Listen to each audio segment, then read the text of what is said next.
GreenTouch is proud to announce a new low-energy optical point-to-point link technology.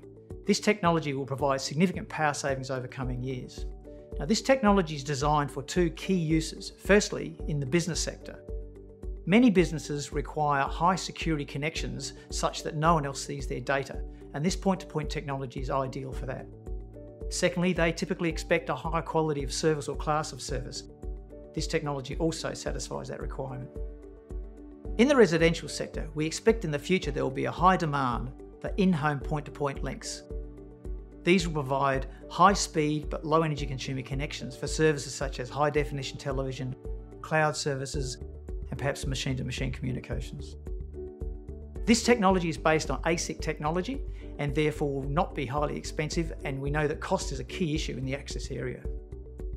The achievements of this technology have been to provide a 1 gigabit per second optical link speed, which provides a 30 times energy improvement compared to current technologies. Additional energy efficiencies can be achieved through optimal powering algorithms that are adaptive to the actual transmission rate. The impact of such a single device is quite remarkable. For example, when applied to the in-home networking scenario alone, this new optical transceiver will reduce the overall power consumption of the entire wireline access network by 27%. This translates to over 4 terawatt hours of electricity saved, or about 600,000 cars off the road. Now, this project has been a collaboration between GreenTouch, Alcatel-Lucent Bell Laboratories and SEET based at the University of Melbourne.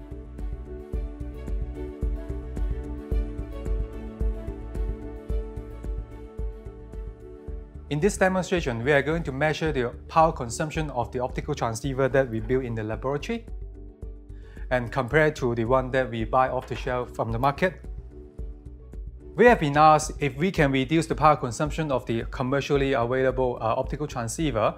Therefore, in this project, what we are doing is we redesign the electronics of the optical transceiver and optical receiver in order to bring down the power consumption. So in the point-to-point testbed behind, what we are doing is we are emulating a video streaming over an optical line terminal and an optical network unit. Here is the experimental setup that we use to measure the power consumption of the commercially available optical transceiver. So here on the bench is the testbed. You can see on the left-hand side, we are now emulating the optical network unit, and on the right-hand side, we are emulating the optical line terminal. And in this experiment, what we are doing is we are now streaming a high-definition video all the way from the optical line terminal down to the optical network unit via 20 kilometers of fiber. While we are streaming the video, we are also monitoring the power consumption of the transceiver. As you can see on the screen, the power consumption is shown to be 800 milliwatts. Shown here is our experimental testbed using our optical transceiver.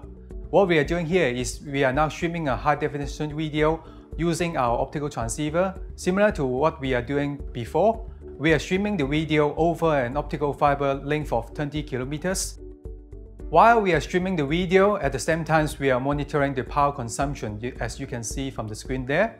And the power consumption is measured to be less than 25 milliwatts. So in order to achieve an even better power saving, what we are doing is we are now applying the adaptive power control mechanism onto our optical transceiver. And now Jack is going to demonstrate how does it work. Today's optical system is often designed for fixed optical power, considering the maximum reach, the variation of the components, and the coupling penalties. Whereas for our system, we are going to designing a system that actually can adaptively change the power according to the link. So in order to doing that, our receiver is set into a monitoring mode. In this mode, receiver is able to determine if the incoming signal is sufficient or insufficient for its further processing. Based on this decision, he's able to feedback indicators. The transmitter operates at its maximum power initially. Based on the indicator, the transmitter is able to either increase or decrease its optical power.